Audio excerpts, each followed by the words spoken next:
Eh bien, bienvenue ici en plein cœur de Megève pour la 3e édition de Tokissime. Regardez derrière moi, c'est l'élite française, c'est l'écurie du Bocuse d'Or.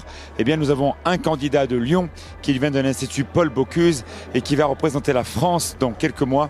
Eh bien, il s'agit de David Tissot. Tout ce repas, tous ces jeunes qui sont là vont travailler bénévolement pour aider le candidat français qui est juste derrière moi, David Tissot. Ça se prépare comment un concours de Bocuse d'Or? 5 heures dans un box, c'est incroyable. Il y a une bonne préparation physique, c'est éprouvant parce qu'il faut arriver à se mettre dans sa bulle, mais en même temps écouter un peu les conseils du coach et puis tout ce qui se passe autour, arriver à se protéger de tout ça. Donc non, ça s'est très bien passé, on a une belle épreuve. On pense à quoi pendant 5h30?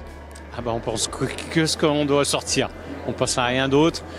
L'objectif c'est de sortir dans le temps, c'est d'être précis dans ce qu'on fait, de ne pas se tromper et de faire dérouler la machine sans grain de sable. Après, on sait très bien qu'il y a des paramètres des fois qui sont là, mais il faut rester concentré sur l'objectif et voilà. C'est quoi la team Bocuse d'Or? Alors, la team Bocuse d'Or aujourd'hui, c'est l'équipe qui est chargée de mettre en place toute l'organisation pour soutenir le candidat au Bocuse d'Or. Et là-dessus, elle gère aussi forcément l'équipe de France qu'on a créée depuis cette année, où certains nombres de chefs aujourd'hui participent à la préparation du candidat David Tissot pour le Bocuse d'Or à Lyon maintenant. En fait, si je comprends bien, c'est comme un athlète, un grand skieur, un grand boxeur, quelqu'un qui va aux Jeux Olympiques, c'est un peu ça le Bocuse d'Or. C'est exactement ça. Et puis Davy, alors déjà un très grand athlète, c'est un très grand sportif. Et en plus, c'est un très bon cuisinier. Il a remporté la sélection nationale. Et c'est important de soutenir ce candidat-là parce qu'aujourd'hui, on est deuxième derrière tous les pays scandinaves. Donc c'est pas mal.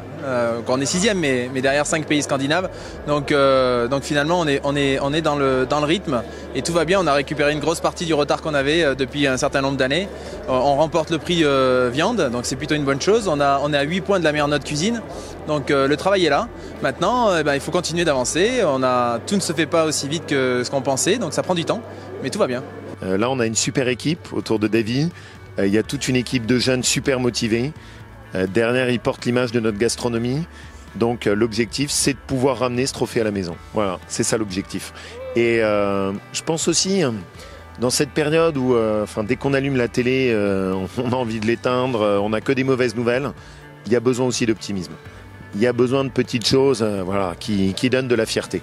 Et se dire que ce serait la France qui gagnerait cette année le Bocuse d'Or et qui le ramènerait dans notre région, ça me plaît bien. C'est la 3e fois qu'on fait un repas pour les candidats du Bocuse d'Or pour qu'ils puissent soutenir. Ils n'ont pas des budgets de folie et je soutiens. Pour moi, c'est une institution. C'est le concours de cuisine artistique et c'est important qu'on soit tous derrière le candidat français pour qu'il aille loin. Et pour l'instant, il a fait une prestation à Tallinn qui est une belle prestation à Tallinn pour pouvoir monter en puissance à la finale à Lyon. On arrive au dessert là et on a un Mont Blanc. Voilà, juste magnifique qui reflète la Haute-Savoie. Et on a passé un moment exceptionnel. Et puis surtout, ce qui était important, c'est d'être là pour la team France, la team Bocuse d'Or.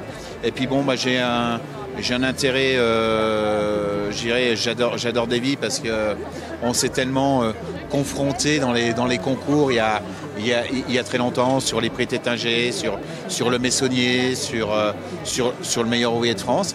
Et donc d'être là, pour moi, c'est quelque chose d'important de le soutenir. Et on a mangé tip top.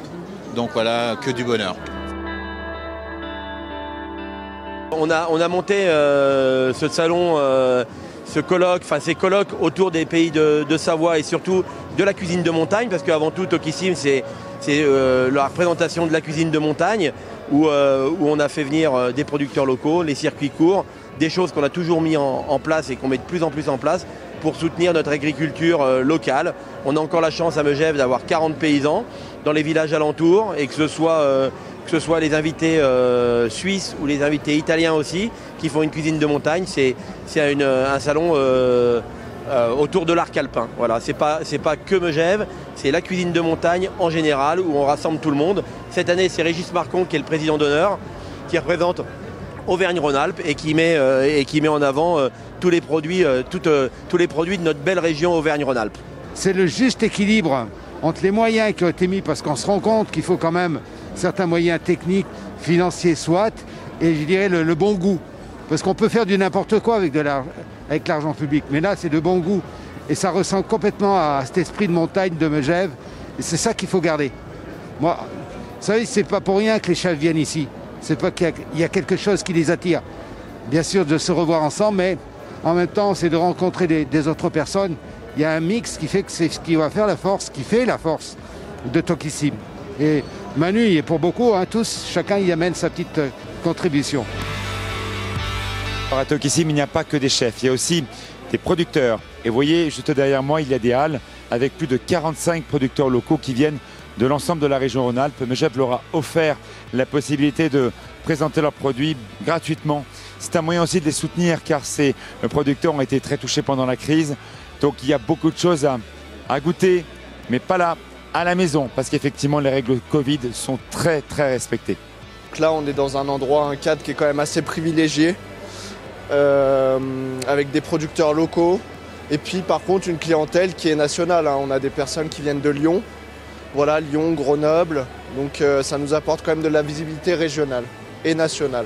Ça nous permet de présenter toute la gamme de la coopérative, qu'on fabrique avec l'ensemble du lait de la collecte qu'on fait quotidiennement. Donc au-delà des produits qu'on collecte, qu'on fabrique nous-mêmes à la coopérative, ça nous permet de présenter aussi tous les petits producteurs qu'on a fédérés autour de nos magasins. On a 4 magasins sur le territoire de Savoie et Haute-Savoie, 5 magasins au total. Voilà, donc on a les salaisons du Mont-Charvin ici, les produits de la coopérative et les petits producteurs locaux qui gravitent autour de chaque magasin. L'ambiance, la convivialité, le professionnalisme de toutes ces personnes qui organisent ça. Je peux vous dire que c'est fabuleux. Les gens qui sont attentifs, tiens, vous avez tout ce qu'il faut, vous allez bien, il vous manque rien, il vous faut une chaise, etc. C'est plein des petits mots, c'est pas grand chose, mais c'est fabuleux et je dis bravo à Madame la maire et bravo à toutes les personnes qui sont également le staff ou les élus. Enfin, très beau moment et très belle et agréable à venir ici. Voilà.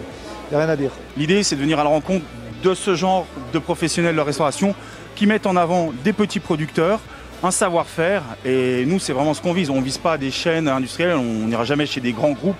Nous, ce qu'on veut, au contraire, c'est travailler avec une philosophie où on ne travaillera qu'avec des restaurateurs à 100 km à la ronde. De la même façon qu'il y a des restaurants qui travaillent avec des producteurs qui à 100 km à la ronde.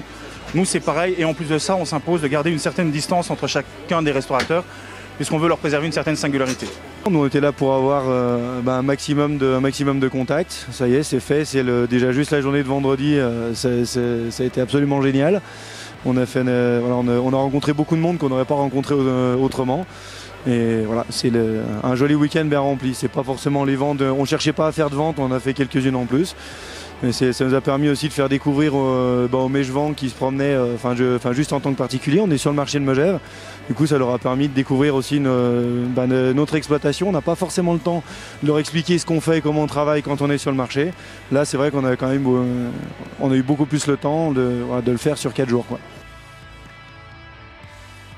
Alors nous, ce qui marche le mieux, ça va être donc tout ce qui est Dio, donc produit de Savoie, donc Dio, Porc-Monnier.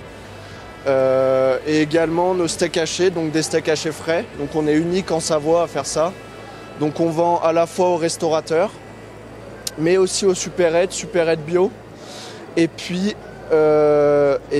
on s'est ouvert au marché public, donc tout ce qui est collège, lycée, donc qui est beaucoup demandé aujourd'hui. Donc des produits locaux. Alors en ce moment, on est très fort sur le fromage, la sélection pour la fondue, Beaufort. Meule de Savoie première fleur. C'est un mélange tout prêt qui permet d'être expédié partout en France avec le site de vente en ligne. Dans les autres produits qui marchent également beaucoup, on a le célèbre reblochon. Dès qu'il commence à faire froid, on a une vraie demande sur le reblochon de la coopérative, qui est en mélange de lait, à la différence d'un reblochon fermier qui provient du lait d'un seul troupeau. Un bon reblochon, voilà, c'est ça un bon reblochon, hein. Il faut qu'il soit bien affiné. Un reblochon, c'est quelque chose, vous voyez, on a nos reblochons à nous. Un reblochon, lui, il doit être, je le déballe en direct, Voilà, c'est quelque chose comme ça. C'est pas standardisé, c'est souple, c'est fondant, c'est crémeux. La croûte, elle est fine, elle n'est pas granuleuse, elle est pas, voilà. Donc tout ça, c'est quelque chose qui est agréable. Une bonne tome, pareil, il faut que ça soit affiné. Voilà, une tome trop jeune, un peu d'acidité lactique, tout ça, ça développe pas les arômes. Il manque du potentiel, donc souvent, il faut laisser le temps au temps. On est comme ça, nous, on est patient.